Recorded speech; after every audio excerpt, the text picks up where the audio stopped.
오늘도 이렇게 예배를 사모하고 말씀을 사모하는 저희들을 위해서 우리 하나님께서 또 크신 은혜로 또 영의 양식으로 또 귀한 은혜를 예비하고 계신 줄로 믿습니다.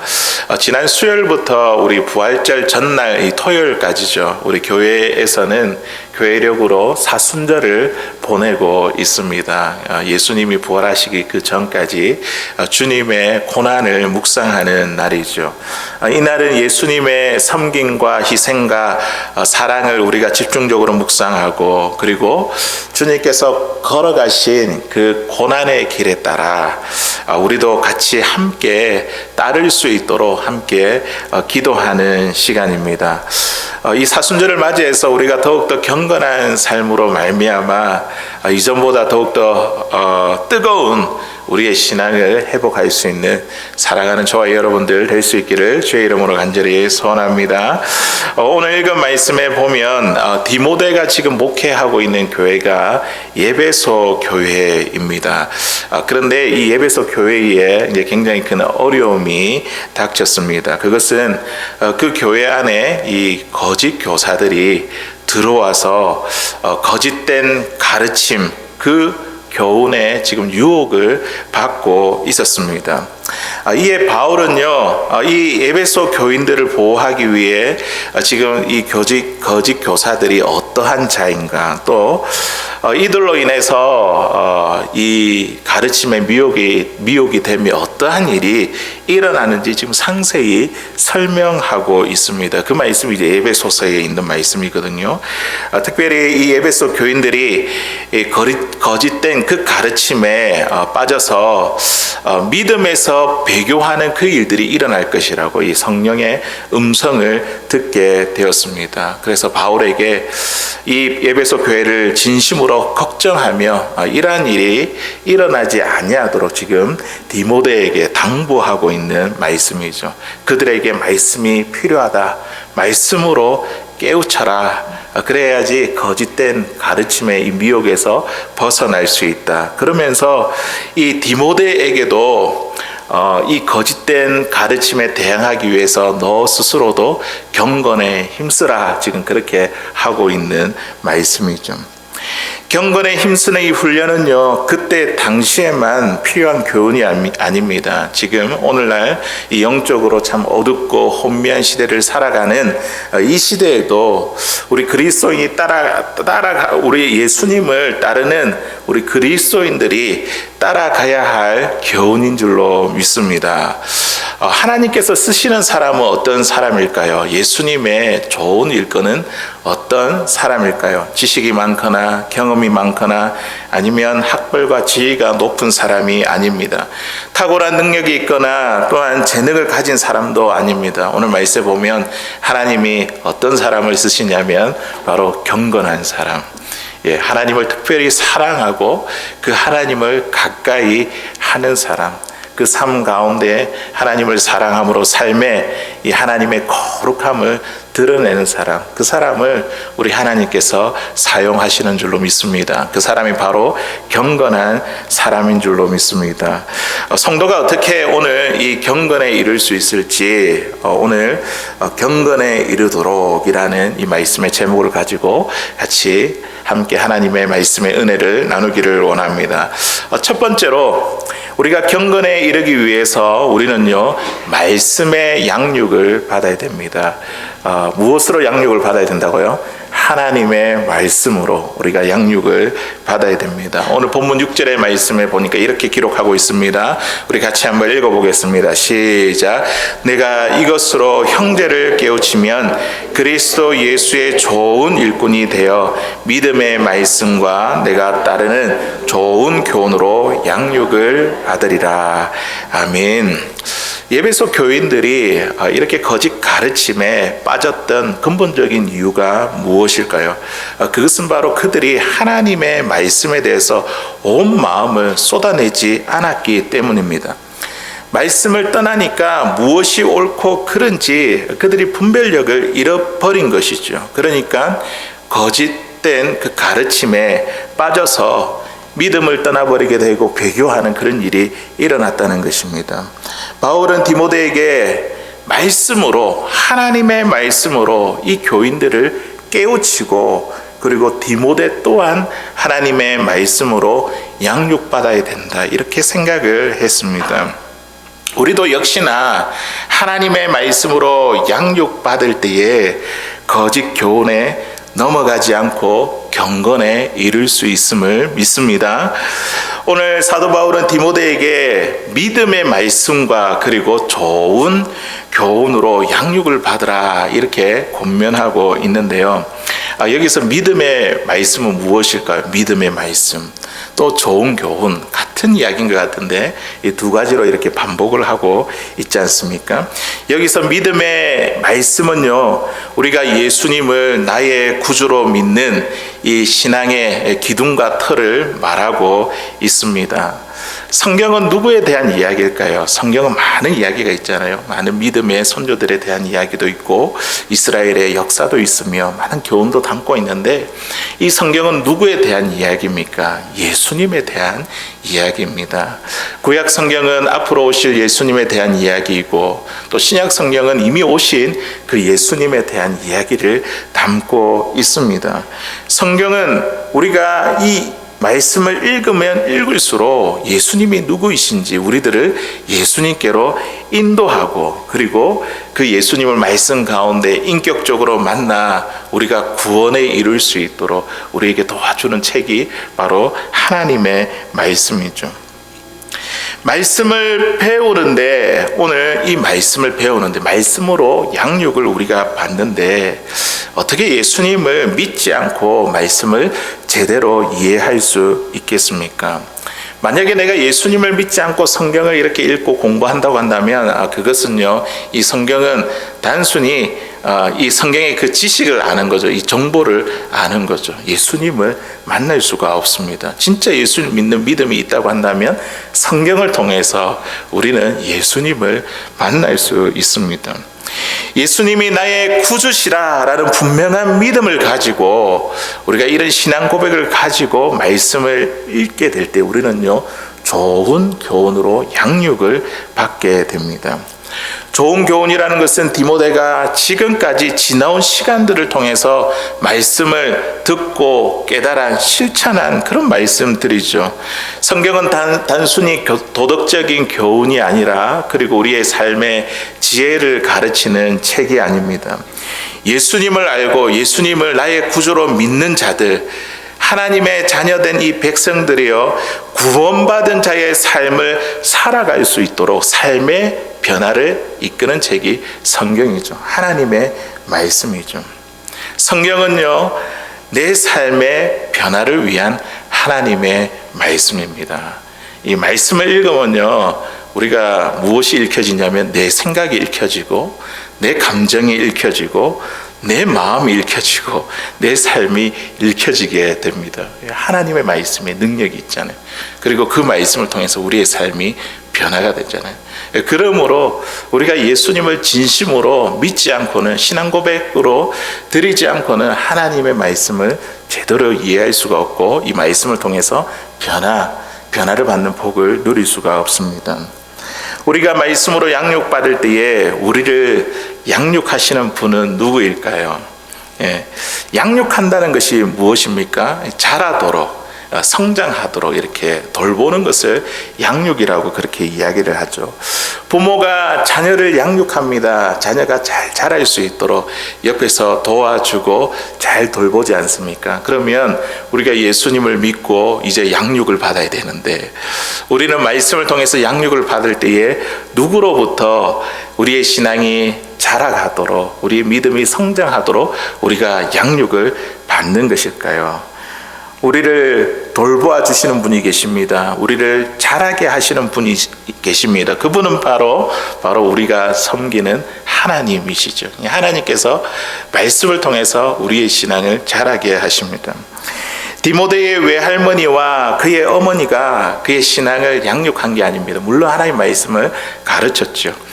또 이 디모데가 바울을 만나서 이 바울이 디모데의 신앙을 양육한 것이 아닙니다. 그들은 디모데에게 하나님의 말씀을 가지고 뭘 한 거죠? 심고, 그리고 물을 준 것이죠. 그리고 나서 나머지 이 디모데의 신앙을 믿음을 자라게 하신 분은 누구이냐면 바로 하나님 아버지이십니다. 하나님이 디모데를 말씀으로 양육하셨습니다. 고린도전서 3장 7절에 있는 말씀에 보니까 사도 바울이 이렇게 기록하고 있습니다. 우리 같이 읽어보겠습니다. 시작. 그런즉 심는 이나 물주는 이는 아무것도 아니로되 오직 자라게 하시는 이는 하나님 뿐이니라. 아멘. 예, 누가 양육하신다고요? 우리 하나님께서.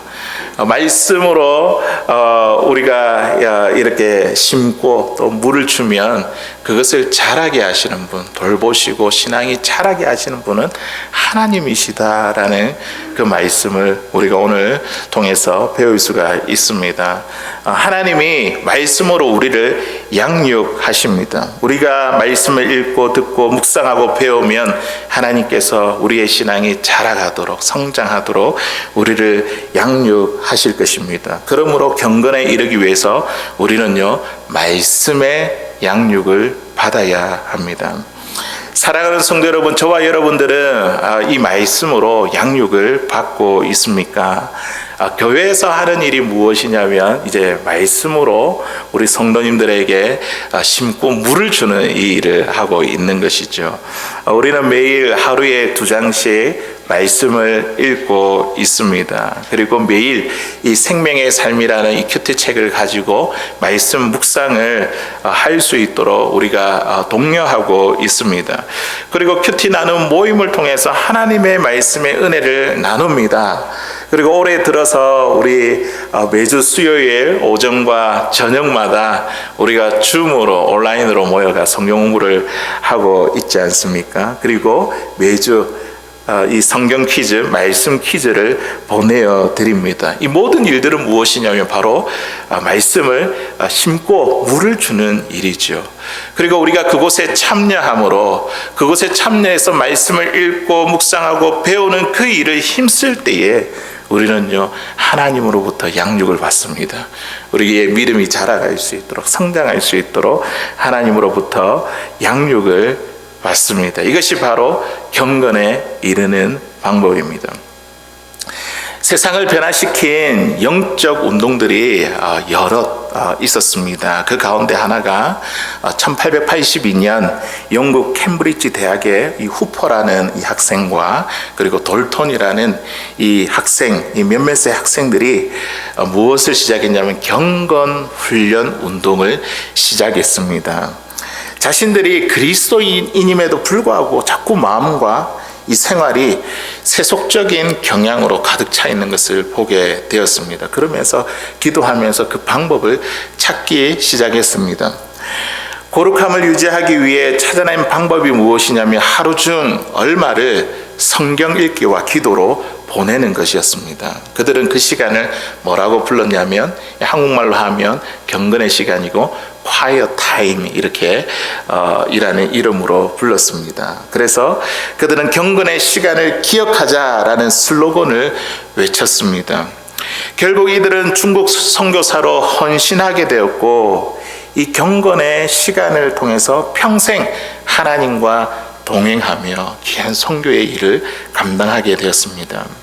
훗날 이들의 이 경건의 시간을 경건의 훈련으로 사람들이 받아들이고 사용하면서 그의 사역에 놀라운 역사들이 많이 나타나게 되었습니다. 지금까지 수많은 선교사님들 또 설교자들 사역자들 이들의 영성을 뒷받침하는 경건 훈련 방법인 이 큐티, 우리가 이야기하는 quiet time, 큐티, 말씀 묵상, 이 큐티에 대한 역사가 여기에 있습니다. 우리가 큐티를 잘하기 위해서 어떻게 해야 됩니까? 몇 가지가 있는데요. 처음에는 이제 헌신과 결단이 있어야 됩니다. 내가 지금까지 큐티 말씀 묵상을 해왔지만 또 도중에 멈춰 있는 우리 분들이 계시다고 한다면 또 오늘 말씀을 통해서 자극이 되고 또 동기가 되어서 오늘부터 또 하나님의 말씀을 묵상하는 시간을 가질 수 있기를 바랍니다. 먼저는요, 우리에게 헌신과 결단이 있어야 됩니다. 내가 하나님의 말씀을 묵상하겠다. 하루에 내가 몇 절씩 이 부분은 꼭 읽고 이 부분을 생각하고 마음에 새기고 기도하는 시간을 가지겠다. 이런 헌신과 결단이 필요합니다. 그리고 두 번째는 시간을 정해야 되겠죠. 큐티할 수 있는 시간, 아침이 좋은지 아니면 저녁에 아니면 자기 전이 좋은지 이 시간을 정해서 하나님께 드려야 됩니다. 그리고 세 번째로는 장소가 필요합니다. 사람들에게 방해받지 않는 장소. 그리고 요즘은 이제 핸드폰에 알람이 많이 뜨지 않습니까? 이거를 좀 다른 데 두고 하나님과 1대1로 만날 수 있는 그 장소를 정해야 됩니다. 확보해야 됩니다. 네 번째로 이 경건의 훈련을 이 큐티 이거 말고 다른 것으로 대체하면 안 됩니다. 이것을 통해서 내가 매일 하나님의 영을 얻는다. 그런 마음을 가지고 우리가 말씀을 읽어야 됩니다. 한 절 읽어도 되고 두 절 읽어도 되고 그 말씀을 계속해서 반복하며 읽으면서 우리가 되뇌이고 내 마음속에 되새길 때에 하나님께서 우리에게 영의 양식을 주실 겁니다. 오늘 하루 내가 붙들고 살아가야 할 그 말씀을 주실 것입니다. 이것이 바로 사람이 떡으로만 살 것이 아니요 하나님의 입으로 나오는 모든 말씀으로 살 것이다 라는 이 말씀의 적용이죠. 사랑하는 성도 여러분, 저와 함께 우리 교회가 함께 우리 큐티하는 이 경건의 시간에 동참하지 않겠습니까? 말씀으로 양육받을 때에 하나님으로부터 말씀의 양육을 받을 때에 우리의 삶의 변화가 나타납니다. 우리의 믿음이 성장하게 됩니다. 왜냐하면 하나님께서 이 말씀을 가지고 저와 여러분들의 신앙을 자라게 하시기 때문입니다. 경건에 이르기 위해 말씀으로 양육받는 하나님으로부터 양육받아 경건에 이를 수 있는 사랑하는 저와 여러분들 다 될 수 있기를 주의 이름으로 간절히 소원합니다. 두 번째로 우리가 경건에 이르기 위해서 어떻게 해야 되냐면 자신을 연단해야 합니다. 오늘 이 바울이 이 디모데에게 권면한 말씀을 보니까 경건에 이르기 위해 연단하라. 내 자신을 연단하라 그렇게 명령하고 있죠. 7절에 있는 말씀 우리 같이 한번 읽어보도록 하겠습니다. 시작. 망령되고 허탄한 신화를 버리고 경건에 이르도록 내 자신을 연단하라. 아멘. 우리가 지금까지 경건이라는 말을 우리가 사용하고 있는데요, 이 경건이라는 말의 뜻이 무엇일까요? 경건하면 우리가 생각나는 게 뭡니까? 기도하는 거, 또 예배하는 거, 말씀을 읽는 거, 묵상하는 거, 성경을 배우는 거 등등 여러 가지 이미지들이 있을 것입니다. 때로는 우리는 이 사람을 보며 경건하다, 또 저 사람을 보면 경건치 못하다, 이렇게 한 번쯤 이야기를 하고 들어본 적이 있을 것입니다. 그 사람 참 경건하다고 했을 때에 우리가 어떤 모습을 가지고 그 사람을 향해서 경건하다 이렇게 이야기를 합니까? 경건에는 두 가지 부분이 있습니다. 첫 번째는 무엇이냐면 이 경건의 내적인 면입니다. 우리 마음에 경건이 있다는 거죠. 이것은 무엇이냐면 우리가 하나님을 두려워하고 사랑하는 마음이죠. 하나님에 대한 두려움과 사랑을 가지고 있는 것, 이게 경건이라는 거죠. 그래서 하나님을 두려워하면서도 우리는 피하고 싶지 않고 가까이 하고 싶은 감정, 이것이 경건이라는 거죠. 우리가 보통 두려우면 어떻습니까? 피하고 도망가고 싶잖아요. 하나님이 두려우신 분이잖아요. 그럼에도 불구하고 우리가 피하고 도망가고 싶은 것이 아니라 그 하나님을 향해서 더 가까이 나아가고자 하는 그 감정, 그게 바로 경건이라는 것입니다. 그리고 두 번째, 이 경건의 외면적인 면이 있습니다. 그것은 무엇이냐면 우리가 하나님을 사랑하잖아요. 또 하나님을 두려워하잖아요. 이것이 동기가 되어서 우리의 삶 가운데 흘러나오는 것, 우리의 삶 가운데 흘러나오는 모든 행동과 이 모습, 외적인 모습이 경건이라는 것이죠. 하나님을 사랑하고 하나님을 두려워하는 이것이 동기가 되어 우리의 삶 가운데요, 하나님에 대한 사랑하는 모습이 나타납니다. 이처럼 예배하는 모습, 기도하는 모습, 또 하나님께 감사하는 모습, 하나님께 찬양하는 모습이 나타나고, 그리고 이웃에 대한 사랑의 모습으로 나타납니다. 야고보서에 있는 말씀에 보니까 참된 경건은 뭐 하는 거라고요? 고아와 가부를 돌보는 거라 이렇게 이야기했죠. 우리 사회의 약자들을 돌보는 것, 이게 하나님을 사랑하고 두려워하는 것이 동기가 되어서 외적인 모습으로 나타나는 것, 이게 경건이라는 것이죠. 사랑하는 성도 여러분, 우리가 종교적으로 그럴듯한 모습만 보이는 게 경건이 아닙니다. 방금 내면적인 모습과 우리 외면적인 모습을 살펴보았잖아요. 아무리 우리가 거룩하게 보이는 일을 많이 한다 할지라도 내 마음 가운데, 내면 가운데 하나님을 향한 두려움과 사랑이 없으면 그것은 경건이 아니고 외식일 뿐이라는 거죠. 이와 반대로 하나님에 대한 두려움과 사랑이 외적인 모습으로 나타나지 않는다면 이것 역시도 우리는 경건하다라고 말할 수 없습니다. 하나님을 향한 두려움과 하나님을 향한 사랑이 있다고 한다면 반드시 외적인 그 삶 가운데의 행동과 태도로 나타나게 되어 있다는 것이죠. 오늘 사도 바울은 디모데에게 경건에 이르기를 어떻게 하라고요? 연단하라, 이렇게 명령하고 있습니다. 이전 성경에를 보니까요, 경건에 이르기를, 이 연단을요, 연습하라, 이 연습이라는 단어로 번역했습니다. 뉴 킹제임스 버전에도 보니까 exercise, 이렇게 연습이라고 번역하고 있습니다. 연습은 무엇입니까? 같은 행동을 자꾸만 반복하는 것이잖아요. 하나님의 말씀을 읽는 거, 오늘 하루에 100장씩 다 읽는 게 아니라 한 장이라도 2장이라도 우리가 꾸준하게 매일매일 그렇게 읽는 거, 연습하는 거, 이게 이제 경건이라는 것이죠. 같은 행동을 반복하는 거, 이게 연습입니다. 그리고 연단하다, 이 뜻의 이 원어의 의미를 살펴보니까 훈련하다, 이 뜻에 더 가깝습니다. 운동선수가 매일 연습하고 반복하고 훈련하는 것처럼 우리가요, 그리스도인들이 하나님을 두려워하고 사랑하며 그분의 말씀대로 살아가기를 매일 연습하고 반복하고 훈련하라, 이런 뜻이 바로 경건에 이르기를 연단하라, 그 말씀에 이런 뜻을 담고 있습니다. 우리가 경건에 이르기 위해서는 우리에게는 반드시 이러한 영적인 훈련이 우리에게 필요합니다. 갈라디아서 5장 16절에 있는 말씀에 보니까요, 우리 같이 한번 읽어보겠습니다. 시작. 내가 이르노니 너희는 성령을 따라 행하라. 그리하면 육체의 욕심을 이루지 아니하리라. 아멘. 우리가 어떻게 성령을 따라 행할 수 있습니까? 우리가 어떻게 육체의 욕심을 따라 이루지 아니할 수 있습니까? 우리의 본능이잖아요. 이 육체의 욕심에 따라 살아가는 것. 이 평소에 우리가 영적인 훈련이 필요하다는 것이죠. 경건에 이르기를 우리가 힘쓰고 연단하고 연습하고 훈련을 하면 우리가 성령을 따라 살아갈 수 있습니다. 성령께서 그렇게 할 수 있도록 우리에게 도움을 주시고 힘을 주십니다. 육체의 욕심을 이기며 경건에 이르게 하십니다. 성공한 사람들이 가진 7가지 습관, 우리 이 책 너무나 잘 알지 않습니까? 스티븐 코비라는 사람이 기록한 책인데요, 한때 자기 개발 도서로 굉장히 베스트셀러가 됐던 책입니다. 그분이 이제 연구를 해보니까 성공한 사람들에게 습관들이 있는데 7가지 그 습관을 정리해 놓았습니다. 그 7가지만 이렇게 이야기하죠.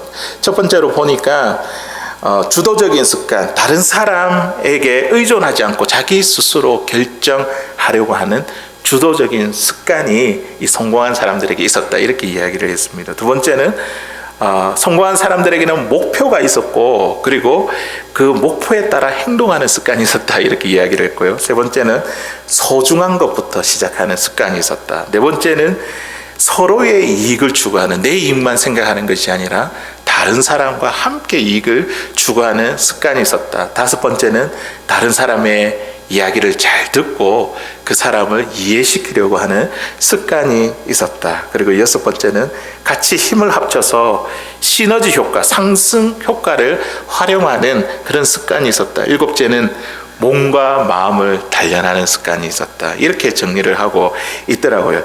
이것을 한마디로 정리하면 무엇입니까? 좋은 습관을 가진 사람이 바로 성공한다는 것이죠. 예. 성공한 사람들에게 이 성공의 습관이 있는 것처럼 우리 경건한 사람들에게, 우리 신앙인들에게는 경건한 습관이 있어야 되는 줄로 믿습니다. 우리는 성경을 읽는 습관을 가져야 되고 늘 말씀을 가지고 곁에 두고 우리가 하나님의 말씀을 읽는 습관이 있어야 되고 또 하나님께 그 말씀을 가지고 기도하는 습관이 있어야 됩니다. 말씀을 가지고 그냥 기도가 내가 원하는 것을 하나님께 구하는 것이 아니라 이 기도는 하나님과 대화하는 거잖아요. 교제하는 거잖아요. 교제를 위한 기도를 드려야 되잖아요. 하나님, 내 마음이 이렇습니다. 내 생각이 이렇습니다. 하나님과 대화하는 것입니다. 함께 시간을 보내는 것이죠. 그리고 말씀을 읽고 이 말씀 가지고 씨름을 하면서 하나님께 기도하는 것입니다. 이 기도하는 습관, 그리고 구제와 봉사하고 섬기는 이 습관, 또 오늘과 같이 예배하는 이런 습관들이 있습니다. 이러한 경건에 속한 일들은 누구라도 한두 번쯤은 할 수 있죠. 그런데 이것을 반복하고 습관하기란 참 쉽지 않은 일입니다. 경건한 습관은요, 오랜 세월 동안 반복을 통해서 형성이 되고 그리고 그것이 오래되면 오래될수록 우리의 경건이 더욱더 깊어집니다. 이 경건한 삶은요, 자꾸만 반복해야지 이 경건한 습관이 형성됩니다. 사랑하는 성도 여러분, 운동선수들이 매일 거르지 않고 이렇게 반복하며 꾸준히 훈련하는 것처럼 우리 성도들도 이 경건에 이를 수 있도록 경건한 그 일에 꾸준하고 반복하고 연습하고 훈련할 수 있는 사랑하는 저와 여러분들 될 수 있기를 바랍니다. 운동선수에게 꾸준한 훈련이 무기가 되듯이 신앙인들에게 이 경건의 훈련이 우리의 믿음 가운데 가장 큰 영적인 무기가 되는 줄로 믿습니다. 마지막 세 번째로 우리가 경건에 이르기 위해서는요, 우리는 하나님께 소망을 두어야 합니다. 누구에게 소망을 두어야 된다고요? 하나님께, 이 땅에 소망을 두는 것이 아니라 우리의 성공에, 우리의 건강에 소망을 두는 것이 아니라 하나님께 소망을 두어야 됩니다. 본문 우리 10절에 있는 말씀 우리 같이 한번 읽어보겠습니다. 시작. 이를 위하여 우리가 수고하고 힘쓰는 것은 우리 소망을 살아계신 하나님께 두미니 곧 모든 사람 특히 믿는 자들의 구주시라. 아멘. 지금 사도 바울이 소망을 두고 있는 분이 누구입니까? 하나님이시잖아요. 살아계신 하나님께 소망을 두고 있습니다. 지금 바울이 이를 위하여 우리가 수고하고 힘쓴다 했는데 이 일을 위해서 수고하고 힘쓰는 게 뭡니까? 지금 경건이잖아요. 경건을 위해서 이렇게 수고하고 힘쓰는 그 이유가 무엇이냐면 내 소망이 누구에게 있기 때문에 살아계신 하나님께 있기 때문입니다. 성도가 경건하게 산다는 것은 말처럼 참 쉽지 않습니다. 우리의 육신의 본성은 어떠합니까? 편하고 쉽게 즐기며 살고 싶지 육체의 욕심을 거슬려 행하고 싶지 않습니다. 그럼에도 불구하고 우리가 경건에 수고하고 힘쓸 수 있는 그 이유가 무엇이냐면 우리가 하나님께 소망을 두었기 때문입니다. 하나님께 소망을 두면 우리가 경건에 수고하고 힘쓸 수 있습니다. 하나님이 우리에게 경건에 이를 수 있는 힘과 능력을 주십니다. 그러므로 우리가 누구에게 소망을 둬야 되냐면 하나님께, 우리가 이 세상이 아니라 하나님께 소망을 두어야 됩니다. 운동선수는 대회에서 우승할 소망을 가지고 있습니다. 그러니까 지금 최선을 다해서 훈련을 하지 않습니까? 그런데 만일 경기가 없어지고 그리고 우승에 대한 소망이 사라진다고 한다면 지금 훈련해봐야 무슨 소용이 있겠습니까? 그 훈련을 포기하게 되는 것이죠. 훈련해야 할 목적과 아무런 이유를 찾지 못합니다. 인간의 삶에 있어서 소망이 없다는 것은 이것은 참 불행한 것이죠. 살아있지만 죽은 것과도 같습니다. 삶의 열악함과 어려움보다도 더 고통스러운 것이 무엇이냐면 우리 삶에, 우리의 인생에 아무런 소망이 없는 것입니다. 세상은요, 끊임없이 우리를 절망하게 만듭니다. 희망을 빼앗고 우리의 삶을 포기하게 만듭니다. 하지만 우리에게는 소망이 있잖아요. 하나님께 소망을 두지 않습니까? 천국에 소망을 두며 살아가고 있습니다. 성도는 하나님께 소망을 두기 때문에 경건한 삶으로 이 세상을 향해서 우리가 대항하면서 살아갈 수 있습니다.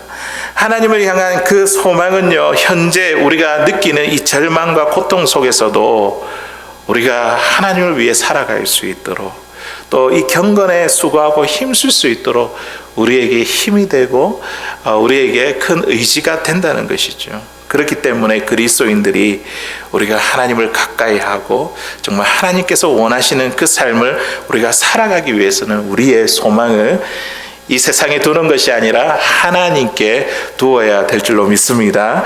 디모데전서 6장 17절에 있는 말씀에 보니까 우리 같이 한번 읽어보도록 하겠습니다. 시작. 내가 이 세대에서 부한 자들을 명하여 마음을 높이지 말고 정함이 없는 재물의 소망을 두지 말고 오직 우리에게 모든 것을 후히 주사 누리게 하시는 하나님께 두며. 아멘. 지금 사도 바울이 디모데에게 부탁한 것이 있는데 그게 뭐냐면 부자들에게 그들의 소망을 어디에 두며 살아가라고요? 재물에 두지 말고 하나님께 두며 살아가기를 지금 이야기하라, 그렇게 권면하고 있습니다. 이게 부자뿐이겠습니까? 세상에 있는 일반적인 사람들의 공통점이 그 소망이 재물에 다 두고 있지 않습니까? 아이들에게 왜 공부를 열심히 하냐고 물어보면 그들이 대답하는 게 뭔지 아십니까? 뭐 이야기를 하면 이제 좋은 직장에 들어가기 위해서 왜 그 사람이 되려고 하냐?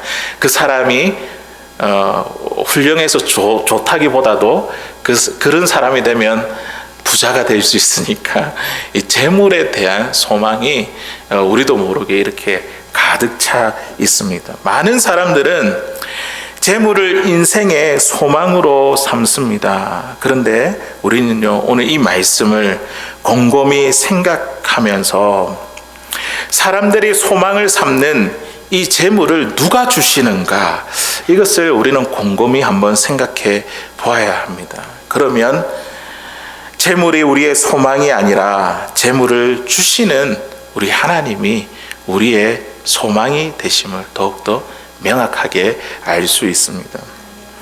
세상에 많은 사람들은 재물에 많은 소망을 두지만 우리는요, 우리 성도들은 이 재물을 주시기도 하시고 또 거두어 가시기도 하시는 하나님께 소망을 두어야 되는 줄로 믿습니다.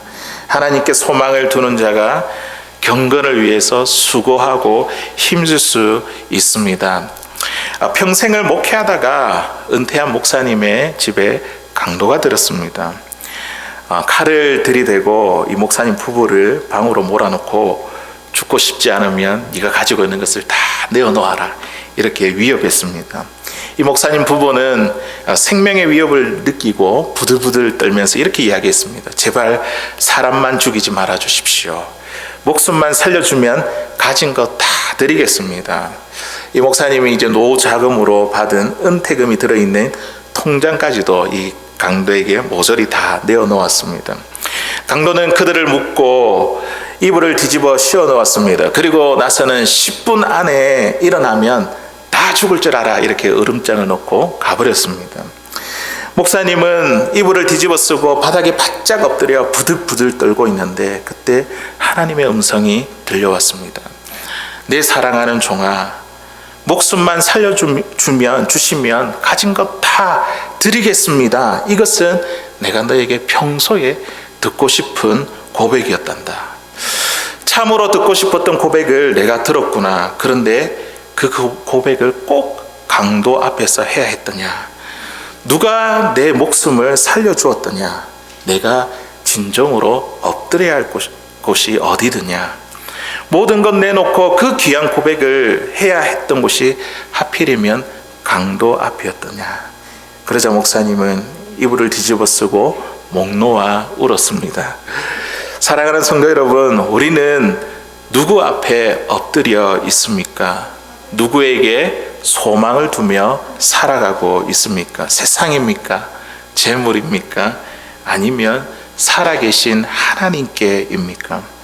경건에 이르는 사람은요, 누구에게 소망을 두는 자라고요? 하나님께 소망을 두는 자임을 믿습니다. 이제 말씀을 맺겠습니다. 이 사순절은요, 예수님께 초점을 두고 예수님 묵상하는 기간입니다. 예수님의 사랑과 섬김, 그 희생을 생각하고, 그리고 나의 욕구와 필요보다도 예수님이 걸어가신 그 길을 우리도 따르게 해달라고 기도하는 시간입니다. 이 사순절을 맞이해서 우리 안에 주님을 향한 뜨거운 신앙이 회복될 수 있기를 바랍니다. 오늘 이 말씀처럼 경건에 이를 수 있기를 바랍니다. 하나님께 말씀으로 양육받고 끊임없이 내 자신을 훈련하며, 영적인 훈련하면 하나님께, 이 땅이 아니라 하나님께 소망을 두어 경건에 이룰 수 있기를 바랍니다. 참된 경건에 이르러 예수님의 좋은 일꾼으로 주님 앞에 귀하게 쓰임받고, 또 이 뜨거운 신앙의 회복에 있는 이 복을 누릴 수 있는 사랑하는 저와 여러분들 다 될 수 있기를 주의 이름으로 간절히 소원합니다.